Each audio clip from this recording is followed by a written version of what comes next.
monument, second most visited, second only to the Statue of Liberty. So thank you for visiting today. You saw a documentary video of what occurred in the harbor of Pearl Harbor on December 7, 1941. I'm going to go back in time a little bit before then, because approximately 6 o'clock in the morning, that same morning, December 7, 1941, 6 Japanese aircraft carriers had been able to penetrate to within almost 200 miles of the north shore of Oahu without detection from the U.S. military. At 6:15 in the morning, the first wave of 2 waves of Japanese aircraft took off from those aircraft carriers. The first wave was noticed by 2 technicians on the North Shore that were operating a new technology called radar.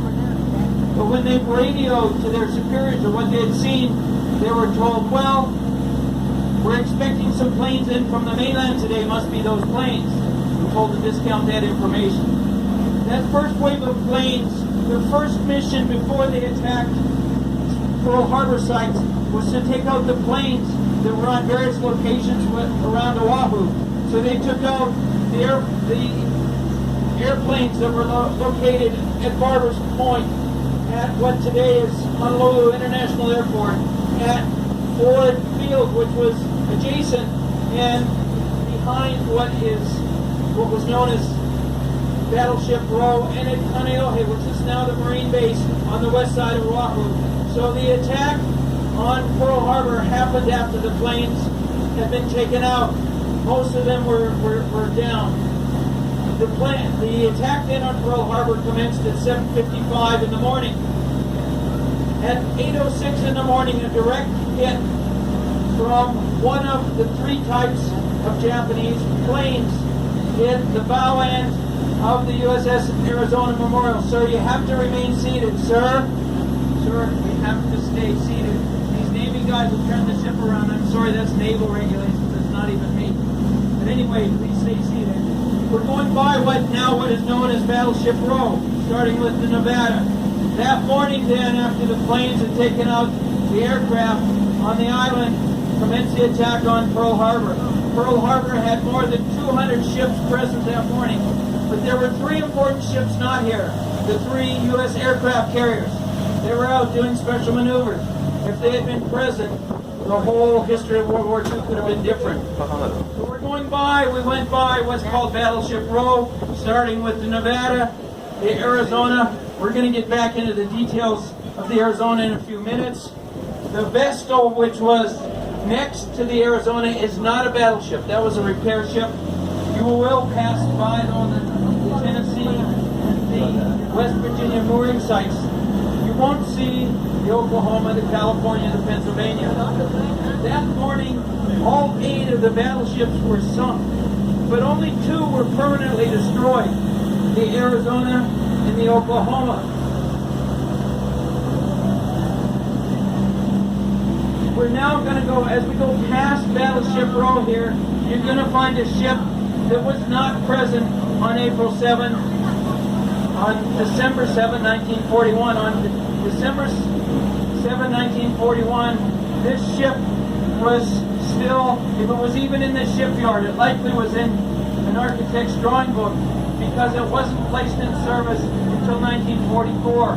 But the USS Missouri is the most famous and the last of the U.S. battleships. It entered service in 1944. It participated in 11 scenes of battle and has had 11 awards for that. But most famously, the surrender by the Japanese took place on deck of the USS Missouri. And if you take the shore, there's a deck that commemorates that signing.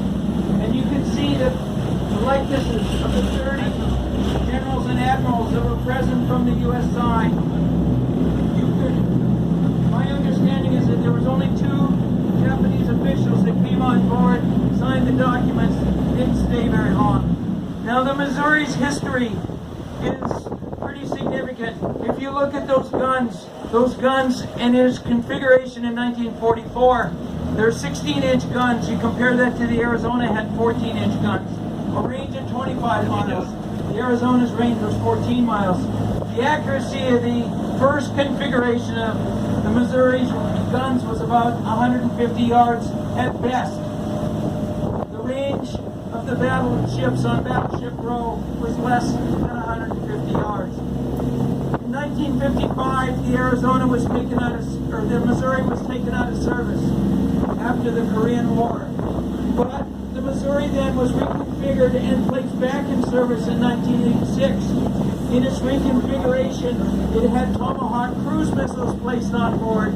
Now, a cruise missile has a range of hundreds of miles, and due to its guidance system, an accuracy of within 10 feet. You can see the evolution of the ballistics and the USS Missouri. Now, the Missouri participated in the first Gulf War, was taken out of service permanently in 1992. Also of significance is significant today. It was placed in service as a museum on January 29, 1999. So that means exactly 20 years ago today, USS Missouri was placed in service here at Pearl Harbor. And it's an active museum, and I highly recommend its tour. But we're going to go back now to the story of the Arizona. You can see it off here to the boat's right. The buoy that you see, the marker buoy. So if we could enter the Arizona, you would walk down and you would see the ship that morning. Not noted on the wall, but of significance, is that 5 of the men that died aboard the Arizona were posthumously awarded the Medal of Honor. Significance is one of the names, Lieutenant Sam Fuqua. You'd see each of these boats that you ride in and back and forth to the Arizona Memorial. And one of those survivors, Donald Stratton, has written a book called Paul the Gallant Man. And he talks about how he survived and how some men threw a rope across from